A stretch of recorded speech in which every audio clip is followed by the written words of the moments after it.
Hello and welcome back to the garden. And I'm just digging up dahlias and haven't waited until the frost has actually browned off the leaves. I'm digging them out earlier, and the reason why I'm doing this is, one, I'm making changes pretty soon here in the white garden. The grass is coming out and I'm going to reevaluate what I've actually got growing in the borders. But I'd like to save the dahlias. Don't have too many.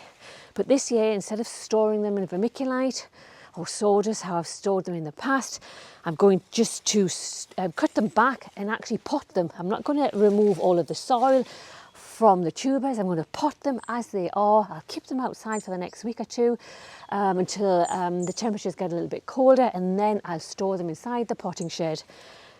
So I'm going to try that. I've never tried that method before, potting them on. So hopefully next year they'll come back. So I've put the dahlias to one side and I'll pot them on later. But I'm now cutting back the first plants here in the borders.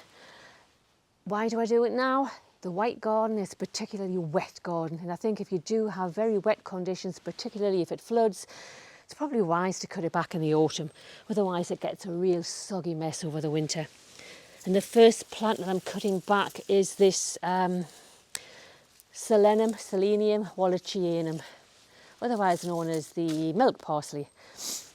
And it's all collapsed in a heap when I was on holiday. You can see some of these grow certainly to about 5 to 6 feet in height.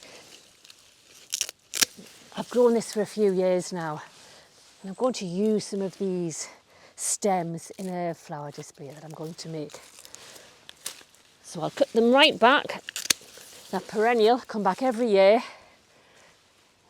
It's an umbellifer, one of my favourite plants to grow. Look at that, it looks like a fern, very pretty. I'm not going to cut back everything today, just the things that have collapsed onto the lawn.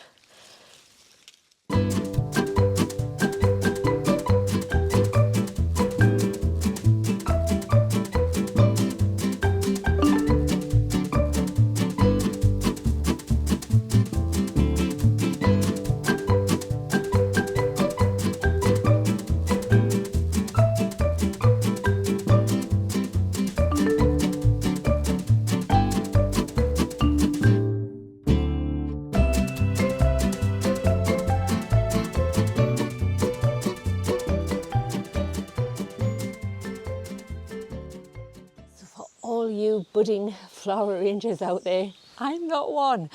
I don't subscribe to less is more. It's pretty much my style. Everything's just bunged in to the way I like it.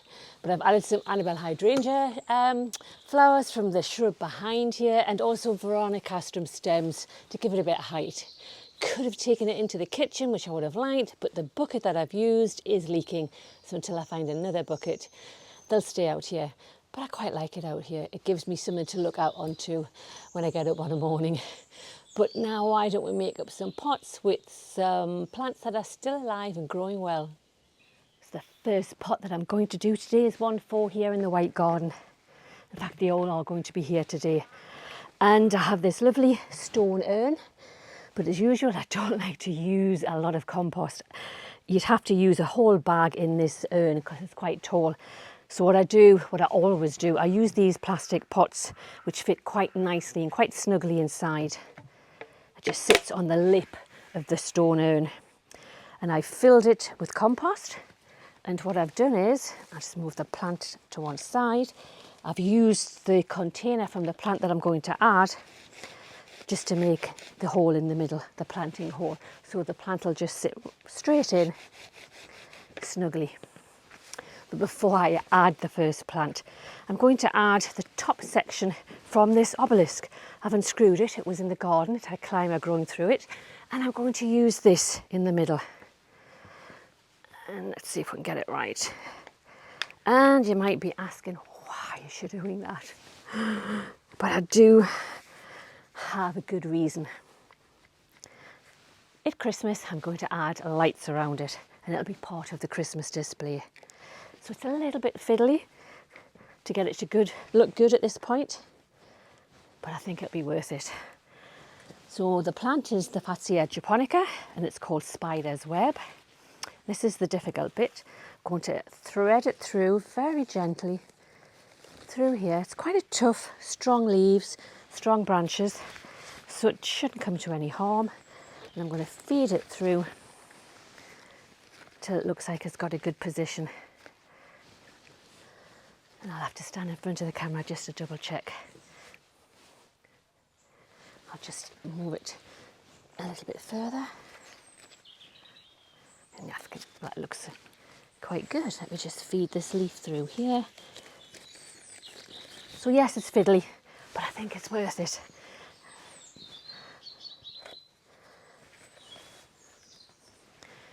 So next thing I'm going to add is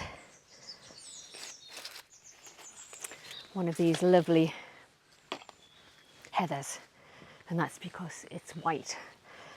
And I'm going to squish it around a bit so I can fit it in, and it'll just fit in between the plant and the obelisk.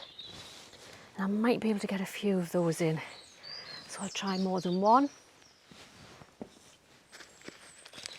And I'll pack it out with more soil when I'm finished. And I'll just tease this through.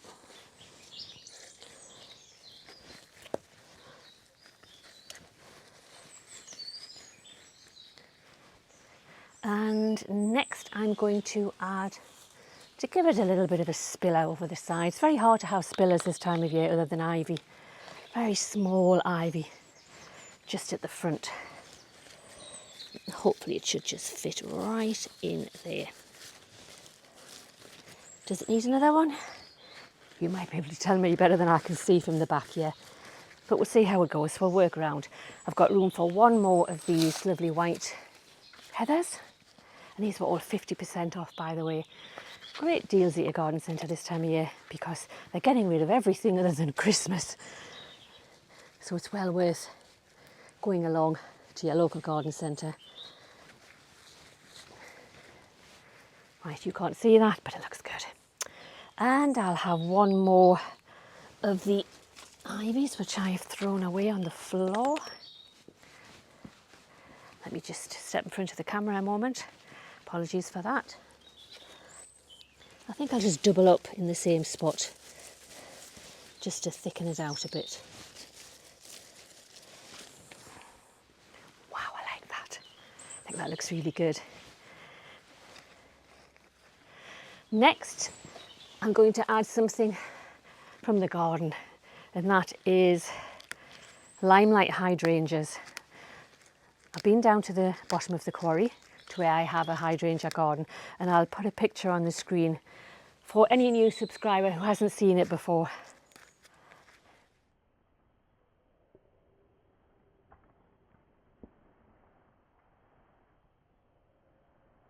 So it's the next day now. It gets dark really early here in the UK now that the clocks have gone back 1 hour.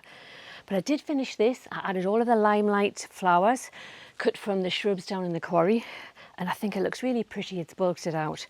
I love the contrast between the Fatsia japonica leaves, the lovely white edge leaves, against the heather underneath, the white heather. And both of these are hardy here in the UK, probably hardy in most places in the world. The end of November, I'll pull these hydrangea flowers out, replace them with some greens for Christmas greens, and I'll add some lights around this obelisk, and it'll be a lovely Christmas display too. Hopefully take me right through to the spring next year. But now for some more simple types of containers. You don't always have to have something as elaborate as this. Sometimes simple is best. Hard for me, but I'll show you what other ones I'm going to make today. So next I'm going to give a few simple ideas of plants you can use to display inside the house on a cool windowsill, in a conservatory, or like I do, use outdoor tables as a display area over the winter months. I've been collecting terracotta pots now.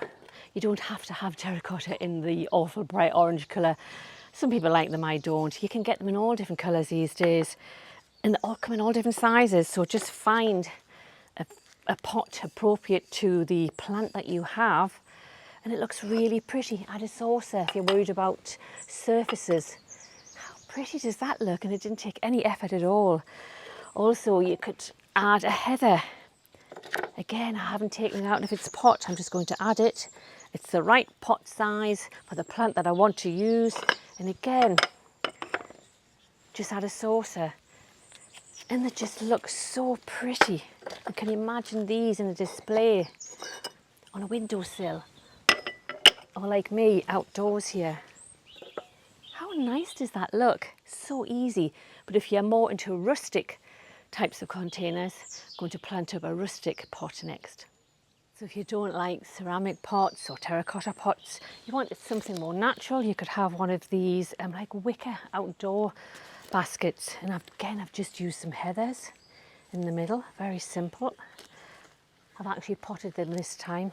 This is lined, this basket. So I've potted them. And yes, I'm making a mess. I'll have to clean up afterwards. But just then around the outside, I'm just going to simply add some violas. Again, the white gardens with the white. I'm going to put those all the way around. And I just think that will be incredibly pretty. And I prefer violas to pansies because I find they last way into the spring. If they die back with the winter weather, they just sprout back once it gets milder again. And that's just my personal choice. Some people prefer pansies, they've got bigger blooms. I like these because they're very delicate.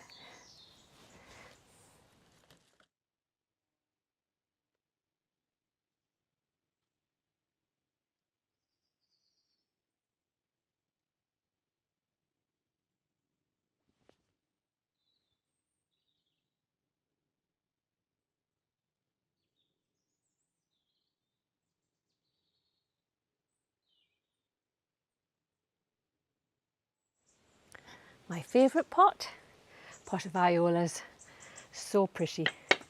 And I've added a couple of other bedding plants that were removed from pots that I had over the summer months. So I just think it looks really nice and I love looking onto it every day. But that's it for today. I'm just going to remove last year's winter pot, still looking good, and give it some fresh compost, and that'll add to the display later on.